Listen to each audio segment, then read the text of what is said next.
क्या आप जानते हैं सबसे मजबूत लकड़ी किस पेड़ की होती है? पेड़ से हमें ऑक्सीजन, छाया, फल, फूल, सब्जियां और औषधियां तो मिलती ही हैं, लेकिन ये हमारे घरों की शोभा बढ़ाने में भी बेहद अहम रोल निभा रहे हैं। घरों में दरवाजे, बेड, कुर्सी, टेबल समेत अन्य फर्नीचर लकड़ी के नजर आते हैं। पेड़ की लकड़ी जितनी मजबूत होगी, फर्नीचर भी उतना ही मजबूत होगा। ऐसे में क्या आप जानते हैं कि किस पेड़ की लकड़ी सबसे मजबूत मानी जाती है? सबसे मजबूत लकड़ी के बारे में कई तरह की रिपोर्ट्स हैं। कुछ रिपोर्ट्स में शीशम की लकड़ी को सबसे मजबूत बताया जाता है। गांव में भी आप देखेंगे कि लोग शीशम की लकड़ी पर ही भरोसा करते आए हैं।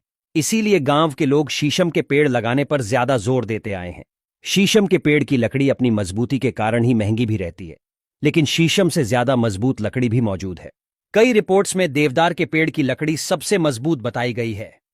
ये पेड़ खासकर पहाड़ी क्षेत्रों में पाए जाते हैं। 3500 फीट से अधिक की ऊंचाई पर ये पेड़ पाए जाते हैं।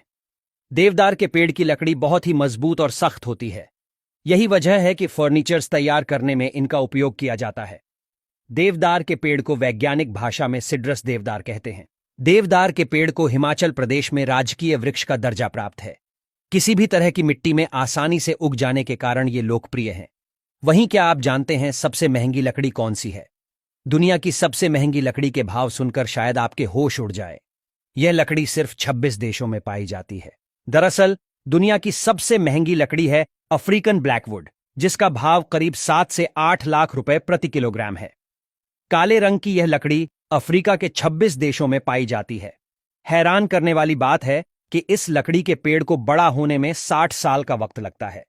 यह पेड़ करीब 25 से 40 फीट लंबे होते हैं। इस पेड़ की लकड़ी धरती पर मौजूद सबसे बेशकीमती चीजों में से एक मानी जाती है। अब सवाल है कि इतनी महंगी लकड़ी का होता क्या है? अफ्रीकन ब्लैकवुड से लग्जरी फर्नीचर और म्यूजिकल इंस्ट्रूमेंट बनाए जाते हैं। इस लकड़ी से बने फर्नीचर बहुत महंगे होते हैं। सागौन और चंदन की तरह बेशकीमती इस लकड़ी पर हमेशा तस्करों की नजर रहती है। केन्या और तंजानिया जैसे देशों में अफ्रीकन ब्लैकवुड की सुरक्षा के लिए जवान भी तैनात किए गए हैं। वहीं चंदन की लकड़ी 25,000 से 30,000 रुपए प्रति किलो तक बताई जाती है। चंदन की महंगी होती लकड़ी और बाजार में लगातार बढ़ रही मांग को देखते हुए भारत में चंदन की खेती हो रही है। चंदन की खेती से किसान लाखों कमा रहे हैं। इसका उपयोग सुगंधित तेल से लेकर आयुर्वेद तक में हो रहा है। उगाए जाने वाले चंदन के इन पेड़ों से 15 से 20 किलो लकड़ी एक पेड़ से निकल आती है। ऐसे में एक पेड़ से 5 से 6 लाख तक कमाई हो जाती है। चंदन के ये पौधे तेजी के साथ बढ़ते हैं। एक चंदन का पौधा 2 से ढाई साल में 2 से ढाई फुट का हो जाता है। साल में किसी भी समय इस पौधे को लगाया जा सकता है। हालांकि सर्दियों में इस पौधे को ना लगाने की सलाह दी जाती है।